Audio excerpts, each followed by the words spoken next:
사도신경으로 우리의 신앙을 고백하겠습니다. 전능하사 천지를 만드신 하나님 아버지를 내가 믿사오며 그 위아들 우리 주 예수 그리스도를 믿사오니 이는 성녀로 잉태하사 동정녀 마리아에게 나시고 본디오 빌라도에게 고난을 받으사 십자가에 못 박혀 죽으시고 장사한 지 사흘 만에 죽은 자 가운데서 다시 살아나시며 하늘에 오르사 전능하신 하나님 우편에 앉아 계시다가 저리로서 산자와 죽은 자를 심판하러 오시리라. 성령을 믿사오며 거룩한 공회와 성도가 서로 교통하는 것과 죄를 사하여 주시는 것과 몸이 다시 사는 것과 영원히 사는 것을 믿사옵나이다. 아멘. 찬송가 421장 전해드리겠습니다.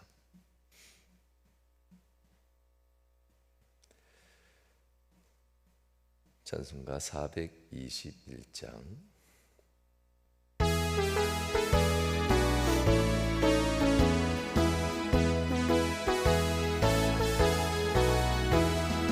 내가 예수 믿고서 예수를 안 뒤 나의 모든 것 다 변했네. 지금 내가 가는 길 전국길이요 주의 피로 내 죄가 씻겼네. 나의 모든 것 변하고 그 피로 구속받았네. 하나님은 나의 구원 되시오니 내게 정죄함 없겠네. 주님 맑은 빛 되사 어둠에 치니 나의 모든 것 다 변했네. 지금 내가 가는 온전케 됨은 주의 공로를 의지함일세. 나의 모든 것 변하고 그 피로 구속받았네. 하나님은 나의 구원 되시오니 내게 정죄함 없겠네. 내게 성령 임하고 그 크신 사랑 나의 맘에 가득 채우며 모든 공포 내게서 물리치시니 내 맘 항상 주 안에 있겠네. 나의 모든 것 변하고 그 피로 구속받았네. 하나님은 나의 구원 되시오니 내게 정죄함 없겠네. 하나님, 이 시간도 하나님께 나와 예배합니다. 주님, 은혜 가운데 승리하는 귀한 하루 되도록 주여 살아가는 모든 성도들에게 주의 은택을 덧입혀 주시옵소서. 가까이 있는 자나 멀리 있는 자나 하나님 힘들고 어려운 자나 또한 주님 앞에서도 형통한 자나 하나님은 어느 누구든지 은총을 베푸시는 줄 믿사오니 하나님 이 하루도 명함의 모든 성도들 기억하시되 하나님 가는 길 위에 만나는 사람들 행하는 일들 가운데 주님 은혜 가운데 승리케 하여 주시옵소서. 형통케 하여 주시옵소서. 하나님 만나는 모든 일들 속에서 주님께서 인도하심을 경험하며 믿음으로 굳건히 서는 명함의 식구들 되도록 역사하여 주시옵소서. 이 시간도 주의 말씀 대면하고자 합니다. 지혜와 명철 더하여 주시고 하나님 전하는 자나 듣는 자나 주의 말씀의 은혜 안에 들어갈 수 있도록 성령께서 이 시간도 가르치시고 일깨워 주시옵소서. 주께서 귀한 말씀을 통해서 역사하심을 또한 간절히 바라며 예수님 거룩한 이름으로 기도하옵나이다. 아멘. 아멘. 찬송가 429장 찬양드리겠습니다.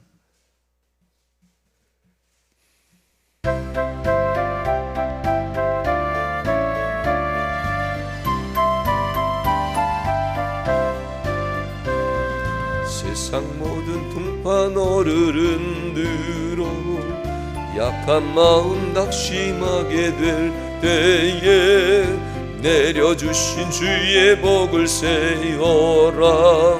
주의 크신 복을 내가 알리라. 얻은 복을 세어보아라. 크신 복을 복을 내가 알리라. 받은 복을 세어보아라. 주의 크신 복을 내가 알리라.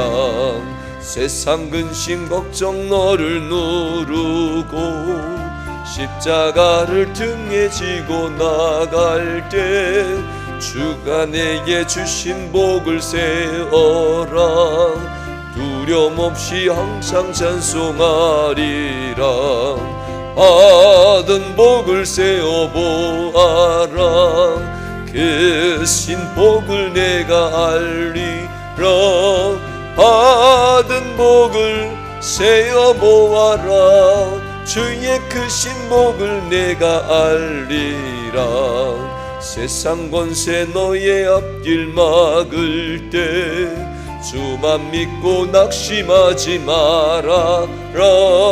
천사들이 너를 보호하리니 염려 없이 앞만 보고 나가라. 받은 복을 세어보아라. 그 신복을 내가 알리라. 받은 복을 세어보아라. 주의 크신 복을 내가 알리라. 성의 말씀 보겠습니다. 오늘 읽을 성의 말씀은 예레미야 51장 54절에서 64절까지 말씀을 한 목소리로 서로 교독하시도록 하겠습니다. 54절에서 64절까지 말씀입니다. 바벨론으로부터 부르짖는 소리가 들리도다. 갈대아 사람들이 땅에 큰 파멸의 소리가 들리도다. 바벨론을 황폐하게 하사 그 큰 소리를 끊으심이로다. 원수는 많은 물같이 그 파도가 사나우며 그 물결은 요란내는도다. 곧 멸망시키는 자가 바벨론에 이르렀음이라. 그 용사들이 사로잡히고 그들의 활이 꺾이도다. 여호와는 보복의 하나님이시니 반드시 보응하시리로다. 만군의 여호와라 일컫는 왕이 이와 같이 말씀하시되 내가 그 고관들과 지혜 있는 자들과 도백들과 태스들과 용사들을 취하게 하리니 그들이 영원히 잠에서 깨어나지 못하리라. 만군의 여호와께서 이와 같이 말씀하시니라. 바벨론의 성벽은 회파되었고 그 높은 문들은 불에 탈 것이며 백성들의 수고는 헛될 것이요 민족들의 수고는 불탈 것인즉 그들이 쇠잔하리라. 유다의 시드기야 왕 제4년에 마세야의 손자 네리야의 아들 스라야가 그 왕과 함께 바벨론으로 갈 때에 선지자 예레미야가 그에게 말씀을 명령하니 스라야는 병참감이더라. 예레미야가 바벨론에 닥칠 모든 재난 곧 바벨론에 대하여 기록한 이 모든 말씀을 한 책에 기록하고 스라야에게 말하기를 너는 바벨론에 이르거든 삼가 이 모든 말씀을 읽고 말하기를 여호와여 주께서 이곳에 대하여 말씀하시기를 이 땅을 멸하여 사람이나 짐승이 거기에 살지 못하게 하고 영원한 폐허가 되리라 하셨나이다 하라 하니라. 너는 이 책 읽기를 다한 후에 책에 돌을 메어 유브라데 강 속에 던지라. 함께 읽습니다. 말하기를 바벨론이 나의 재난 때문에 이같이 몰락하여 다시 일어서지 못하리니 그들이 피폐하리라 하라 하니라. 예레미야의 말이 이에 끝나니라. 아멘. 할렐루야. 오늘은 10월 28일 귀한 말씀을 함께 나누게 됩니다. 예레미야 50장 말씀 중에 그 마지막 부분과도 같은 부분인데요. 54절로 64절 말씀을 오늘 함께 읽으면서 바벨론은 도대체 무엇을 나타낼까? 여러 장을 통해서 바벨론에 대한 이 멸망의 하나님의 멸망 심판의 이야기를 이토록 자세하게 하는 그 이유가 있을 터인데 바벨론은 무엇을 의미할까? 요한계시록에서도 바벨론은 그 모습을 세상으로 표현합니다. 우리가 살고 있는 이 세상, 당시에 모든 것을 집어삼키는 세상, 그 세상을 바벨론으로 표현하게 되는데요. 바벨론의 이 철저한 심판을 얘기할 땐 세상의 철저한 심판이 임한다라는 하나님의 메시지이기도 합니다. 바로 바벨론에 대한 이 심판에 대한 메시지가 이에 끝이 끝나니라 라고 하면서 51장 64절에 예레미야의 세상에 대한 이 심판, 멸망에 대한 메시지가 마무리되었다라는 이야기로 바벨론에 대한 심판 메시지를 마무리 짓게 되는데요. 바벨론이라는 표현된 이 세상은 구원의 대상이 되지 않는다라는 것으로 말할 수 있습니다. 62절에 보면 영원한 폐허가 되리라 라고 표현합니다. 이 세상이라는 곳은 영원한 멸망, 영원한 폐허로 하나님 앞에 이미 작정되어졌다라는 이야기가 바벨론에 대한 하나님의 계획이고 곧 세상에 대한 하나님의 계획이라는 것을 오늘 본문은 얘기합니다. 우리가 살아가는 이 세상 한가운데서 반드시 기억해야 될 것이 있습니다. 세상은 우리에게 있어 영원한 동반자가 아닙니다. 세상은 그 끝이 영원한 폐허가 되는 것이 정해진 하나님의 계획이라는 사실을 한순간도 잊어서는 아니 됩니다. 마치 우리가 걸어가는 길 끝에 낭떠러지가 있다는 것을 인식해야 우리가 항상 앞을 보게 됩니다. 그렇지만 낭떠러지가 있는 것을 알지 못하고 걸어가는 사람은 앞길을 조심하지 않게 되겠지요. 언제 어느 순간 어떻게 낭떠러지가 맞닥뜨릴지 전혀 알지 못하는 그 사람은 마치 운이 없어서 삶에 자신에 대한 세상에 대한 그런 재수라고 하죠. 이런 게 없어서라고 표현하지만 실상은 걸어가는 그 길이 낭떠러지가 있는 길을 그가 걸어가고 있다는 사실을 몰랐기 때문이었다는 겁니다. 세상에 대해서 이 인식 자체가 그 끝은 폐허구나. 그것도 잠시 잠깐 당하는 폐허가 아니라 영원한 폐허니라 라고 하면서 하나님이 만드신 이 세상에 대한 하나님의 마음은 영원한 폐허로서 이 세상을 멸망시키려고 이미 하나님은 계획하셨다라는 이야기입니다. 이렇게 얘기하면 절망론 회의론자이고 절망론적인 삶을 사는 것으로 종종 성경이 얘기한다고도 합니다. 그러나 끝이 절망이고 끝이 폐허로서 마무리된다면 절망이죠. 세상 회의할 수밖에 없죠. 더 살아서 뭐하나 하면서 마음 아파하겠지요.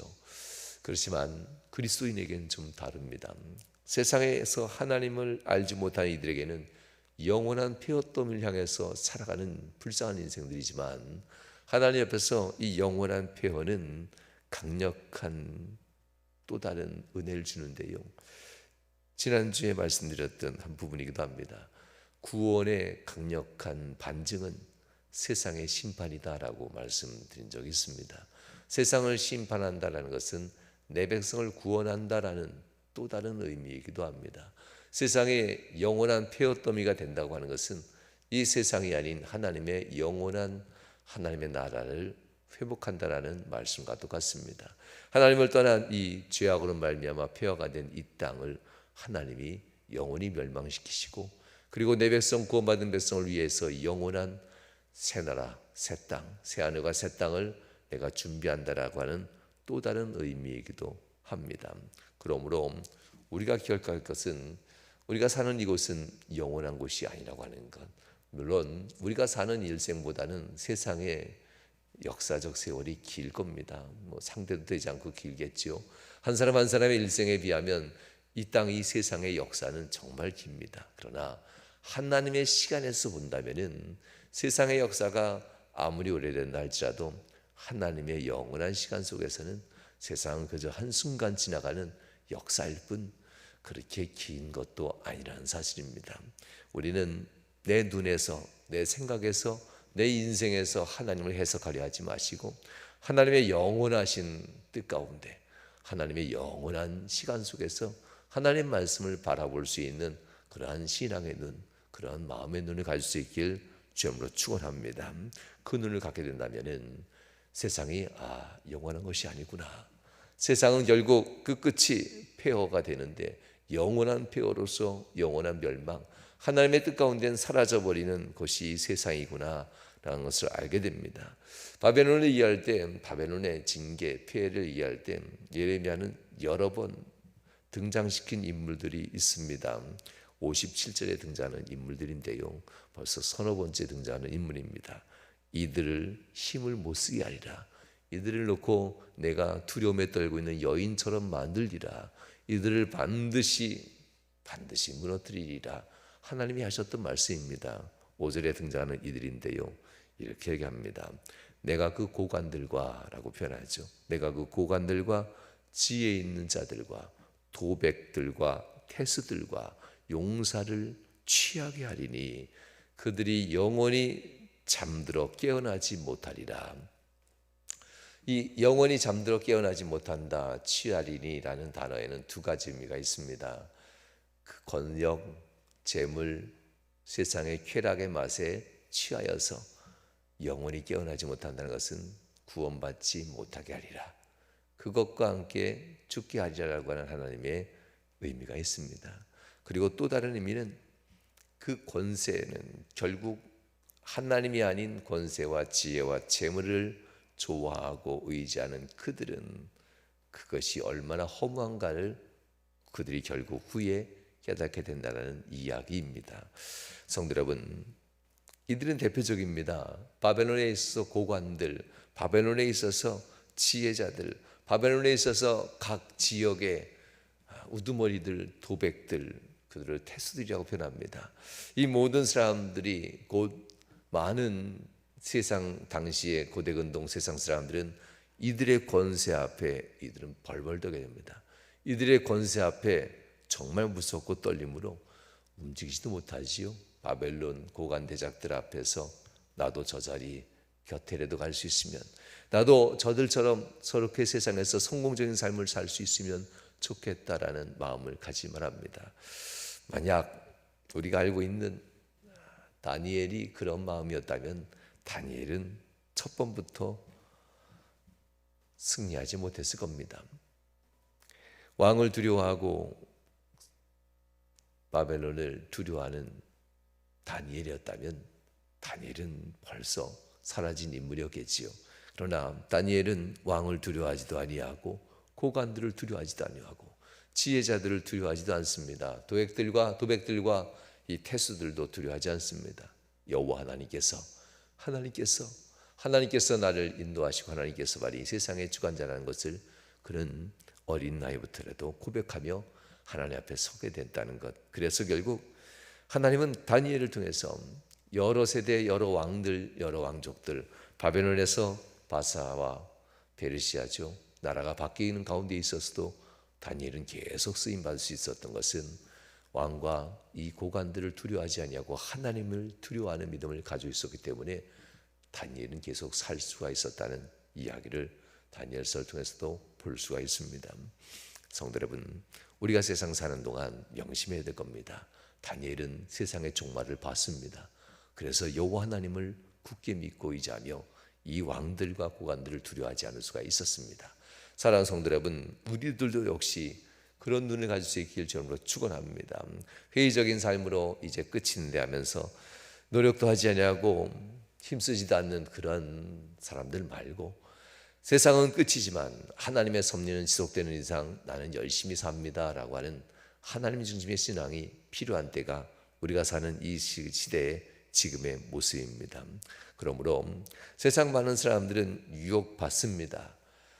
권세에 대한 유혹, 재물에 대한 유혹, 쾌락에 대한 유혹을 받습니다. 그러나 하나님 앞에 진실한 그리스도인들은 이 유혹들을 받지 않게 됩니다.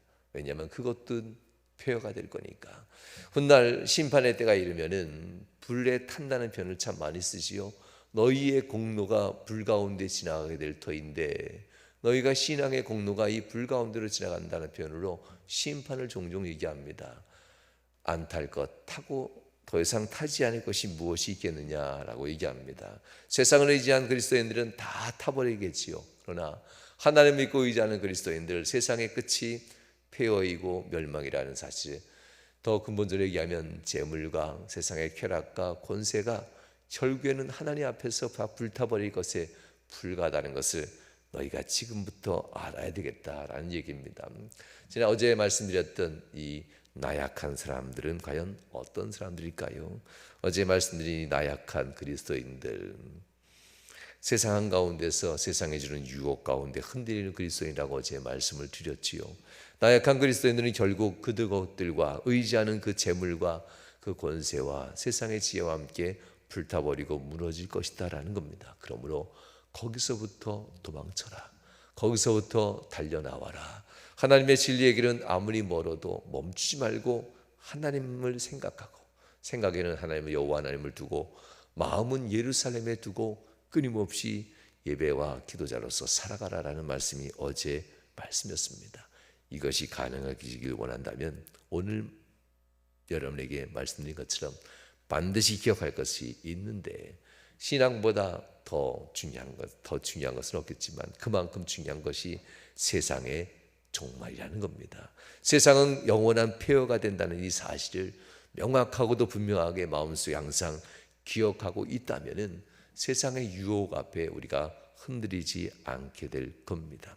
하나님은 오늘 말씀에서 기억하라라고 얘기하노니 하나님의 말씀들 이렇게 변합니다. 아직 바벨론의 멸망은 눈앞에 오지도 않았습니다. 그럼에도 불구하고 예레미야는 한참 강성하게 성장하는 바벨론을 향해서 멸망을 벌써 선포하는 내용입니다. 아직 이스라엘 백성들의 완전한 이스라엘의 무너짐도 아닙니다. 1차, 2차 공격 후에 오늘 본문엔 시드기야 왕이 이제 잡혀가는 장면입니다. 아직 3차 공격이 남아있음에도 예레미야를 통해서 그 바벨론이 결국 무너질 것이라고 합니다. 이 모든 내용들을 다 기록하고 2차 공격 후에 시드기야 왕이 잡혀갈 그때 스라야가 시드기야 왕을 보필하며 바벨론으로 함께 잡혀가게 되는데요. 볼모로 가는 거지요. 더 이상 대항하지 말라 하면서 볼모로 끌려가는 이 상황 속에서 예레미야가 책을 줍니다. 지금까지 바벨론 향해서 기록했던 모든 기록의 말씀들을 한 권의 책에 다 기록하여 내어준다고 합니다. 그리고 이것을 여기 유다가 아닌 거기 바벨론에서, 네가 끌려간 그 바벨론 수도에서 그 많은 사람들 앞에서 선포하라. 듣든지 아니 듣든지라는 거겠지요. 스라야가 그 바벨론 한가운데서 이 말씀을 전하고 바벨론의 이 수도를 굽이쳐르는 유브라데 강에 돌로 그 책을 묶고 강물 속에 던져 넣어라라고 합니다. 그것이 떠오르지 아니하고 유브라데로부터 흘러오는 생명의 물이지요. 바벨론 도시 한가운데로 흘러가는 생명의 물입니다. 그 안엔 저주의 물이 이제부터 흘러간다는 이야기입니다. 이것이 바로 61절, 62절 이후에 있는 말씀인데요. 사랑하는 여러분, 하나님이 진행시키는 이것은 반드시 된다는 이야기입니다. 생명의 물길이었던 유브라데에 하나님의 저주 심판의 메시지가 들어가는 순간 그것이 더 이상 생명이 되지 않는다라는 그 말씀이 본문의 말씀이기도 합니다. 사랑하는 성도 여러분, 63절 이 책 읽기를 다한 후에 책에 돌을 메어 유브라데 강 속에 던지라. 어쩌면 책도 안 읽고 유브라데 강 생명의 근원이라고 의지했던 그들의 그 강, 우리에게는 지금 이 시대에는 생명의 근원이 물질이라고도 표현하지요. 그 속에 들어가면 너희는 죽습니다라는 이 말을 전하지 않고도 던지면 됩니다. 심판이 이미 진행되니까요. 그런데 이것을 자꾸만 읽어주고 자꾸만 얘기하는 것은 실행하기 전까지는 돌아와라는 얘기입니다. 이것이 던져지기 전까지 생명을 의지했던 유브라데 강, 이 생명으로 의지하는 세상의 재물과 권세와 지혜, 이것 안에 하나님의 징계의 심판이 실행되기 전에 너희가 돌아오길 바란다라는 하나님의 메시지입니다. 그들 앞에서 다 읽은 후에, 그런 후에 그것을 돌로 묶어서 유브라데가 한가운데 던지는 이 직전까지도 스가랴는 계속 말씀을 전하고 있었다는 이야기입니다. 성도 여러분, 우리의 삶 가운데 종말의 심판의 그 목전 눈앞에 와 있다고 하죠. 여전히 심판이 실행되기 직전인데도 세상에는 구원의 메시지가 계속 전달되어지고 선포되어지는 이유는 바로 바벨론에게 그렇게 하셨다고 하는 하나님의 모습으로서 먼저 알 수가 있습니다. 사랑하는 여러분, 믿는 자들은 이것을 보면서 하나님 앞에서 영원한 폐허와 영원한 멸망이 될 세상을 마음속에 그렇게 의지하지 말라라는 이 자세들, 그리고 세상에서 이것을 알지 못하는 세상 사람을 향해서는 하나님이 마지막 심판의 돌을 던지기 전까지는 복음을 전하는 사명이 우리에게 있다는 사실, 세상의 심판의 칼로서 멸망시키기 직전까지도 우리에겐 하나님 앞에 사명, 복음을 전하고 그들을 일깨우고 주님께로 이끄는 사명이 여전히 우리에게 있다는 것을 기억하시면서 세상 사람 믿기도 하고 같이 가고 싶지도 않은 순간도 있을 겁니다. 그러나 하나님이 마지막 돌을 던지기 전까지도 끊임없이 복음을 전하는 저와 여러분들, 명함의 모든 성도들 다 되시고, 여러분들 세상 끝에서 세상과 함께 불타버리는 그런 인생이 아닌 하나님이 구원하여서 하나님의 새 나라와 새 하늘과 새 땅에서 영원한 하나님 나라의 찬미의 제사를 드리는 모든 성도들이 다 되시길 주의 이름으로 축원합니다. 기도하시겠습니다. 좋으신 하나님 감사합니다. 그토록 바라고 또한 원하면서 존중 존경도 했고 의지했던 세상 사람들이 있습니다. 나도 저렇게 되면 좋겠다, 내 자녀들도 저렇게 성공했으면 좋겠다 하면서 세상의 성공한 고관들을 부러워했고, 세상의 지혜 있는 명철 있는 자들을 부러워했고, 세상의 지역 앞에서 각각 지역에서 성공했던 기업가들과 사업가들을 부러워했던 우리의 마음들, 하나님께서 이렇게 말씀하십니다. 부러워하지 말아라. 그들을 내가 취하게 할 것이고 그들을 영원히 잠들어 깨어나지 못하게 하려 하신 하나님, 결국 세상에서 주어진 모든 명예와 권세와 재물과 세상의 지혜와 명철들은 세상 한가운데서 폐허가 되어버리고 멸망되어지는 그날에 그들과 함께 불타버린다는 이야기가 본문의 말씀인 것을 기억합니다. 하나님, 마음속에 항상 명심하게 하시고, 하나님 사랑하는 모든 명함의 성도들 하나님 굳게 붙들고 주님 나라 이를 때까지 세상 한가운데서 승리하겠지만 세상을 마음의 우상처럼 두지 않는 주의 백성들 되도록 인도하여 주시옵소서. 주님 오실 그날까지 또한 우리에게 주어진 사명, 복음을 전하며 마지막 심판의 돌이 던져지는 직전까지라도 끊임없이 복음을 전하고 한 영혼이라도 더 주님께로 인도해내는 믿음의 사람들 되도록 역사하여 주시옵소서. 주께서 복 주시고 이 시간도 함께 하심을 간절히 바랍니다. 역사하심 바라며 예수님 거룩한 이름으로 기도하옵나이다. 아멘. 하늘에 계신 우리 아버지여, 이름이 거룩히 여김 받으시오며 나라의 몹시며 뜻이 할 수 있는 것 같이 땅에서 이루어지이다. 오늘날 우리에게 일용할 양식을 주옵시고 우리가 우리에게 죄 지은 자를 사해 준 것 같이 우리 죄를 사하여 주옵시고 우리를 시험을 들게 하지 마옵시고 다만 악에서 구하옵소서. 대개 나라와 권세와 영광이 아버지께 영원히 싸움나이다. 아멘. 아멘. 말씀 의지하시면서 이 시간 하나님 앞에 합심하여 기도하겠습니다. 주여 주여 주여. 하나님 사랑하는 모든 성도들 이 땅에 살면서도 주님 나라에 대한 간절한 열망이 끊이지 않게 해 주시옵소서. 이 땅